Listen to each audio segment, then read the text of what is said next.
And therefore, we go on to talk about the conquest of nature, the conquest of space,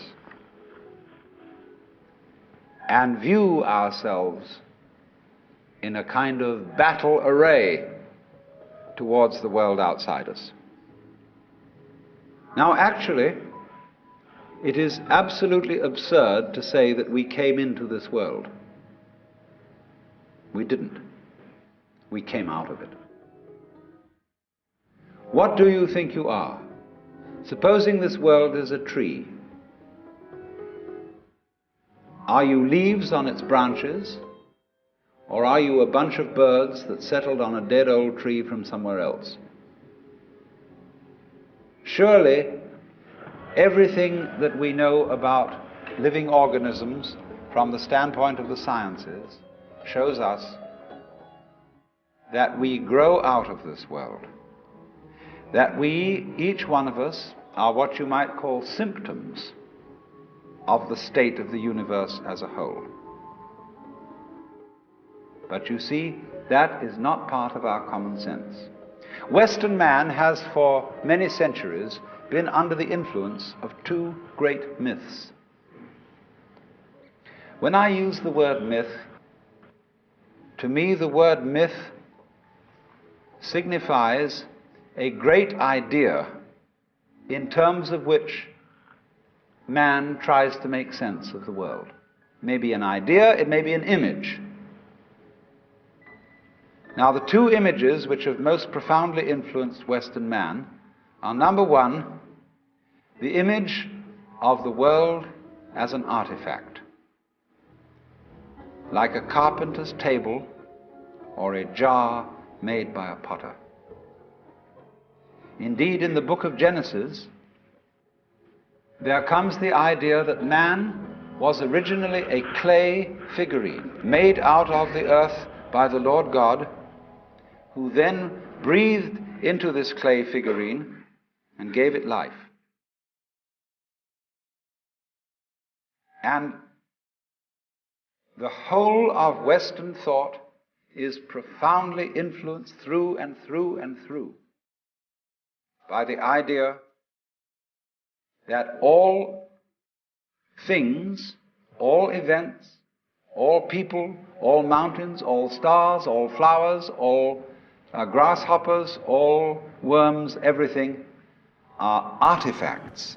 They have been made. And it is therefore natural for a Western child to say to its mother, "How was I made?" That would be quite an unnatural question for a Chinese child, because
to feel that you are known through and through and watched all the time by an infinitely just judge. Everywhere is this eye watching, and judging you, so that you always feel you're never really by yourself.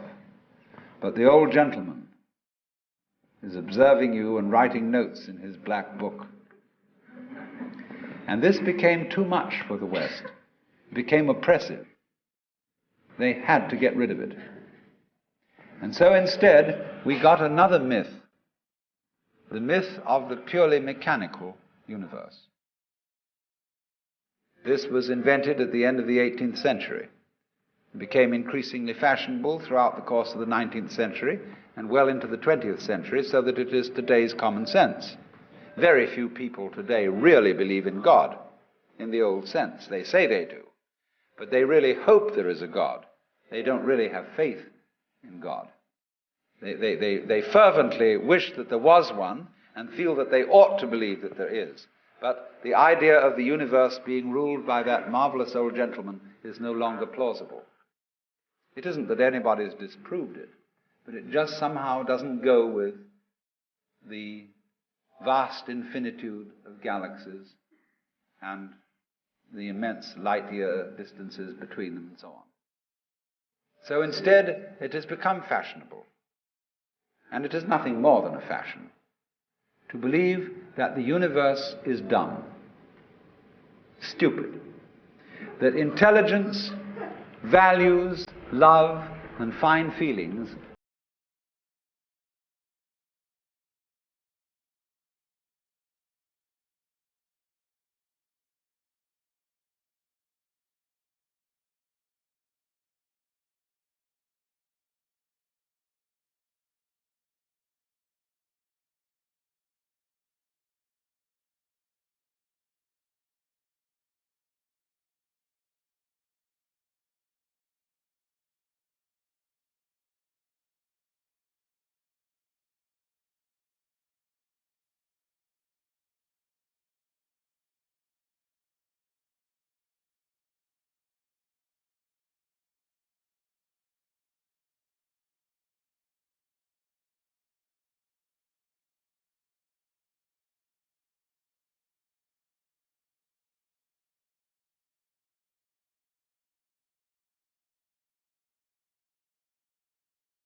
organism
like a sort of fungus or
is a hallucination. It really is. It's absolutely nutty. Because when you describe human behavior, or the behavior of a mouse or a rat or a chicken or anything you want to describe, you find that as you try to describe its behavior accurately, you must also describe the behavior of its environment. Supposing I walk, and you want to describe the action of walking. You can't talk about my walking without also describing the floor. Because if you don't describe the floor and the space in which I am moving, all you will be describing is somebody swinging his legs in empty space. You couldn't see me unless you could also see my background, what stands behind me. See, if I myself, if the boundaries of my skin were coterminous with your whole field of vision, you wouldn't see me at all. You would see my bright red vest instead. That's why I put it on this evening, to demonstrate this point.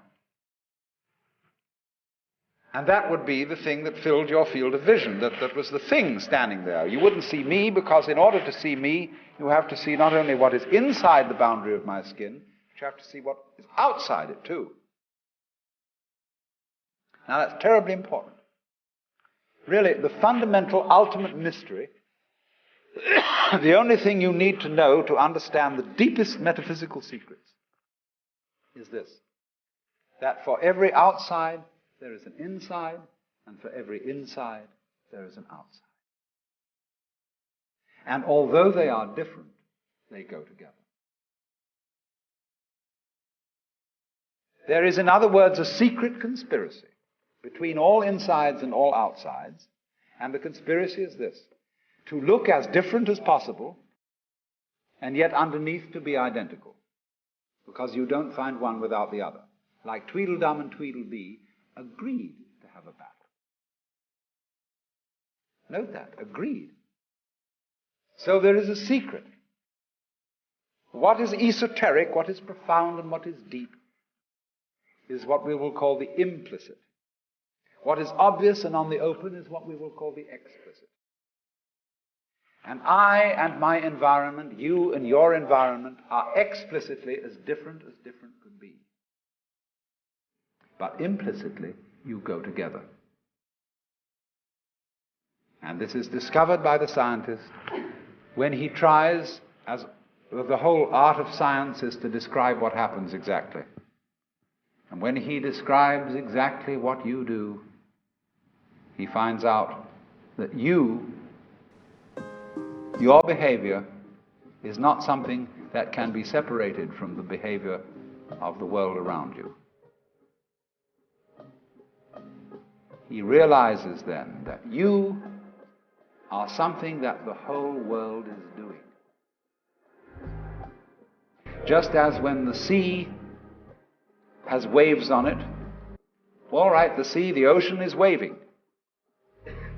And so each one of us is a waving of the whole cosmos, the entire works, all there is. And with each one of us, it's waving and saying, yoo-hoo, here I am. Only it does it differently each time, because variety is the spice of life. But you see, the funny thing is, we haven't been brought up to feel that way. Instead of feeling that we, each one of us, are something that the whole realm of being is doing, we feel that we are something that has come into the whole realm of being as a stranger. When we were born, we don't really know where we came from, because we don't remember. And we think when we die, that's just going to be that. Some people console themselves with the idea that they're going to heaven, or that they're going to be reincarnated, or they're going to Summerland or something, you know. People don't really believe that. For most people, it's plausible. The real thing that haunts them is that when they die, they're going to sleep and never going to wake up. They're going to be locked up in the safe deposit box of darkness forever. But that all depends, you see, upon a false notion of what is oneself. Now, the reason why we have this false notion of ourselves is, as far as I can understand it, that we have specialized in one particular kind of consciousness. Being very general and rough, we have two kinds of consciousness. One I will call the spotlight, and the other the floodlight. The spotlight is what we call conscious attention. And that is trained into us from childhood as the most valuable form of consciousness. When the teacher in class says, "Pay attention," everybody stares and looks fast at the teacher like that. That's spotlight consciousness. Fixing your mind on one thing at a time. Concentrate. And even though you may not be able to have a very long attention span, nevertheless you concentrate. You use your spotlight, one thing after another, flip, flip, flip, flip, flip, flip, flip, flip, like that. But we also have another kind of consciousness, which I'll call the floodlight. For example, you can drive your car for several miles with a friend sitting next to you, and your spotlight consciousness will be completely absorbed in talking to your friend. Nevertheless, your floodlight consciousness will manage the driving of the car, will notice all the stoplights, the other idiots on the road, and so on, and you'll get there safely, without even thinking about it. But our culture has taught us to specialize in spotlight consciousness and to identify ourselves with that form of consciousness alone. I am my spotlight.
Game, the Mary Smith game.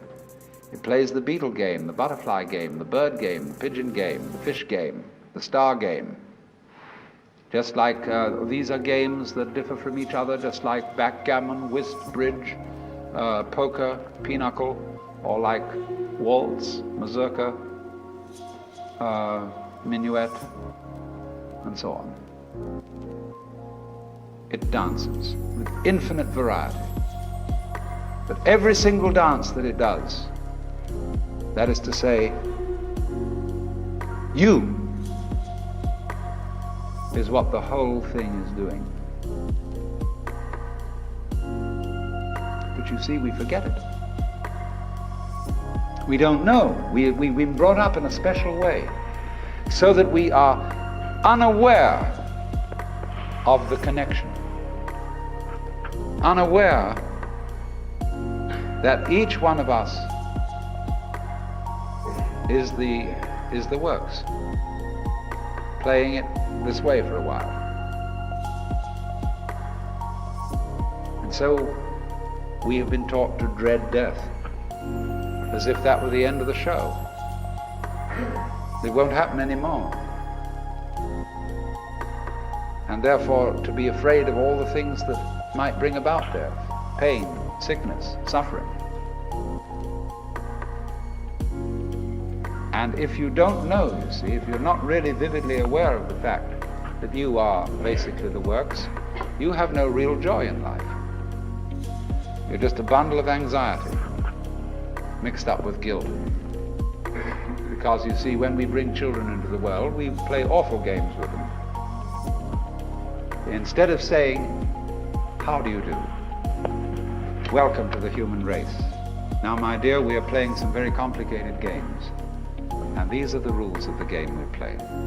I want you to understand them, and then you learn them, and then when you get a little bit older, you may be able to think up some better rules. Instead of being quite direct with our children, instead we say, so here you are. It was a nasty baby anyhow. You're here on probation, you understand that?